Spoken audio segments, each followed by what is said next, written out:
Washington CNN. We regularly fact-check President Donald Trump's rally speeches from start to finish.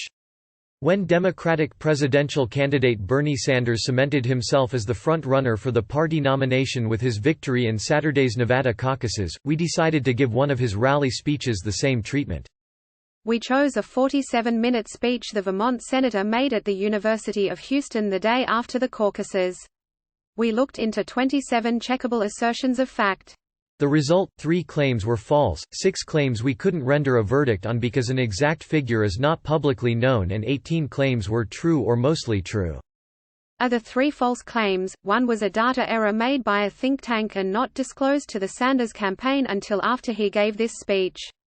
Another was an exaggeration about health care Sanders has repeated for more than a decade, even as fact-checkers have repeatedly debunked it.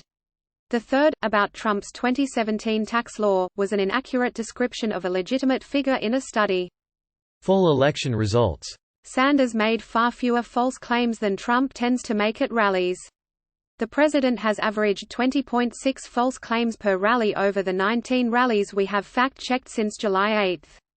Here is the full list of the fact-checks from the Sanders rally on Sunday, starting with the false claims. False claims. Trump and billionaires. Sanders said of Trump, "The economy is booming for his billionaire friends. Since Trump has been president, billionaires have increased their wealth by $850 billion." Facts first, Sanders was using an inaccurate figure provided to him by a progressive think tank, the Institute for Policy Studies, which told CNN that it belatedly discovered it had made a mistake. Institute senior scholar Chuck Collins said the real number is $710 billion. Senator Sanders was accurately using information that we provided, so we at Institute for Policy Studies are responsible for the error, Collins said. Collins said that in 2016, there were 541 U.S. billionaires with wealth totaling about $2.4 trillion. In 2019, he said, there were 607 U.S. billionaires with wealth totaling about $3.1 trillion. There is no doubt that the wealthiest Americans have gotten wealthier under Trump, though others have also gained. According to the Federal Reserve, the combined wealth of the top 1% of American households increased 18% from the fourth quarter of 2016 to the third quarter of 2019, from $29.18 to $34.53 trillion. The combined wealth of the bottom 50% of households increased 55%, but from a much smaller starting point, from $1.08 trillion to $1.67 trillion, and spread out across many more households. Health spending. Sanders said, "We end up spending twice as much per person on health care as do the people of Canada or any other country. We're spending $11,000 for every man, woman and child in this country on health care." Facts first, it is true that the U.S., at an estimated $10,586 per person in 2018, spends twice as much or more per person on health care as Canada $4,974 and most other members of the Organization for Economic Cooperation and Development (OECD), but the U.S. does not spend twice as much as any other country. Switzerland, at $7,317 per capita, and Norway, at $6,187 per capita, were well above half the U.S. level in 2018, according to OECD figures. Several other countries were above half more narrowly. Sanders could correctly say the U.S. spends more than twice the OECD average. As we've noted before, though, Sanders has been using the same inaccurate wording for more than a decade, even though that wording has been fact-checked as inaccurate since 2009. Trump's tax law and the very rich. Sanders said, Trump said that his tax plan would not benefit the rich. He lied. 83% of the benefits over 10 years goes to the top 1%. Facts first, Sanders was correct about Trump's false promise. Trump did say, before the details of the 2017 tax law were publicly released, that the rich will not be gaining at all under the Republican plan. But Sanders was incorrect when he said 83% of the benefits of the law over 10 years goes to the top 1%. Sanders would have been accurate, though still leaving out some context, if he had said that 83% of the benefits in 10 years will go to the top 1%. The top 1% is scheduled to get 82.8% of the benefits in the year 2027, according to the Tax Policy Center, because most of the tax cuts for individuals in Trump's 2017 tax law are scheduled to lapse by then, leaving in place the corporate tax cut and other changes that largely benefit the very rich. But it's not true that the top 1% gets 83% of the cumulative benefits over the 10-year period. Taking the entire 10-year period into account, in 2018, the Tax Policy Center estimated, the top 1% will get 20.5% of the benefits. In 2025, right before the individual tax cuts are scheduled to expire, the top 1% will get 25.3%. In addition, Congress and a future president can decide to extend the individual tax cuts so that they do not expire after 2025. But Sanders' claim is inaccurate, even ignoring this possibility. Claims we can't render a verdict on. Trump and undocumented immigrants. Sanders said, Trump every day is busy demonizing the undocumented. Oh, he just hates the undocumented.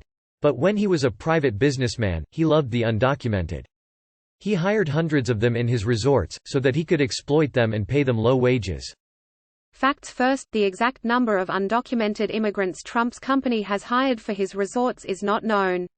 The number is at least in the dozens for his golf, hotel and winery properties, according to Washington Post reporting.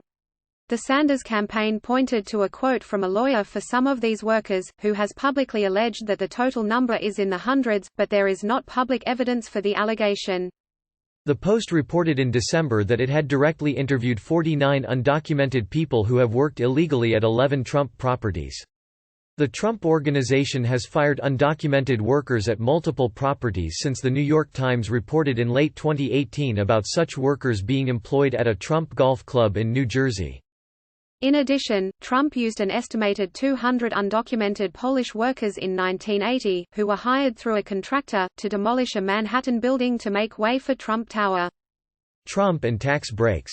Sanders said, 2 years ago, Trump and his friends gave $1 trillion in tax breaks to the top 1% and large corporations.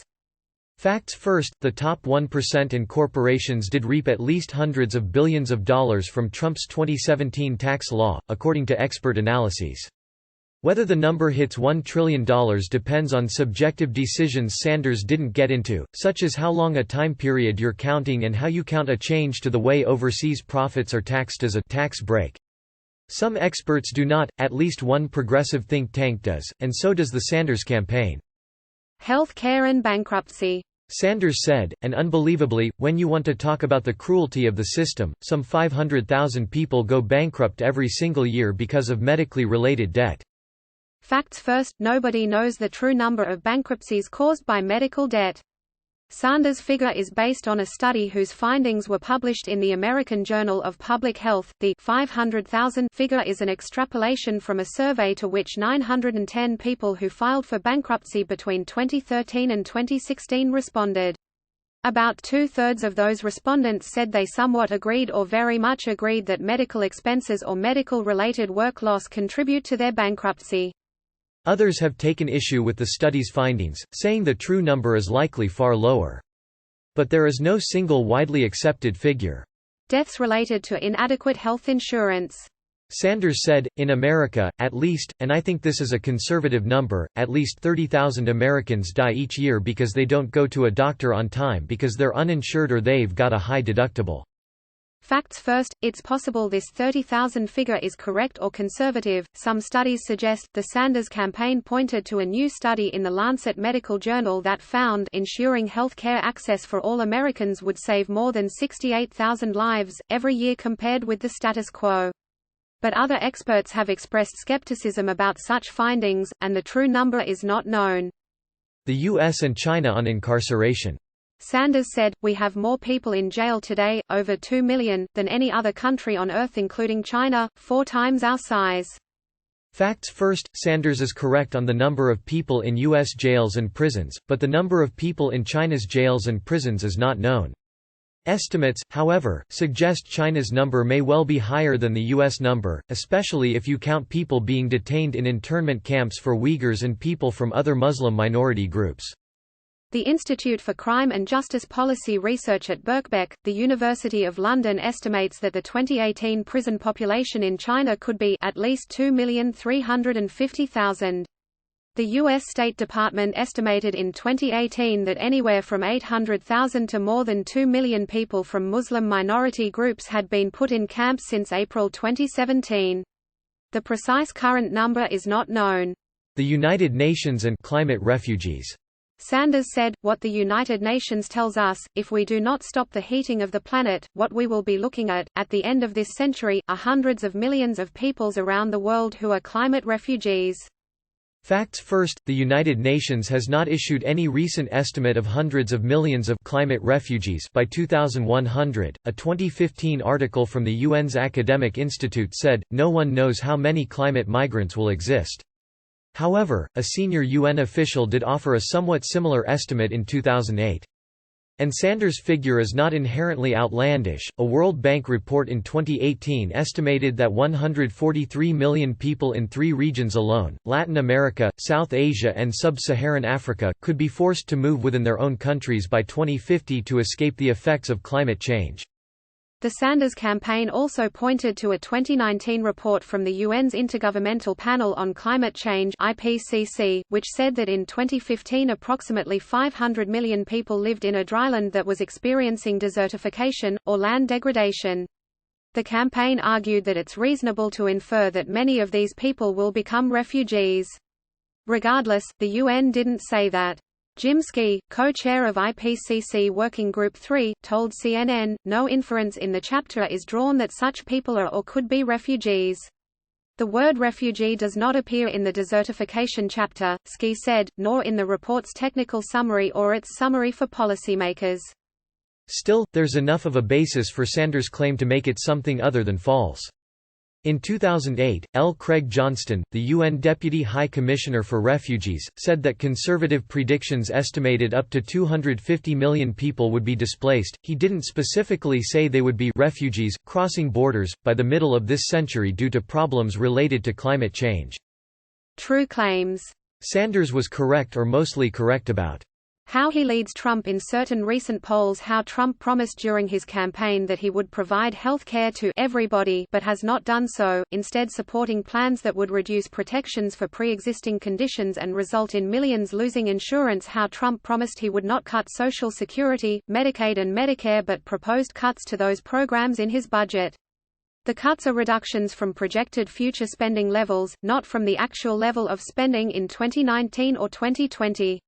Also, Sanders said the budget has brought these cuts. That's vague, but it's important to note the president's budget is a mere proposal that will almost certainly not be adopted by Congress. How there are 87 million Americans insured or underinsured.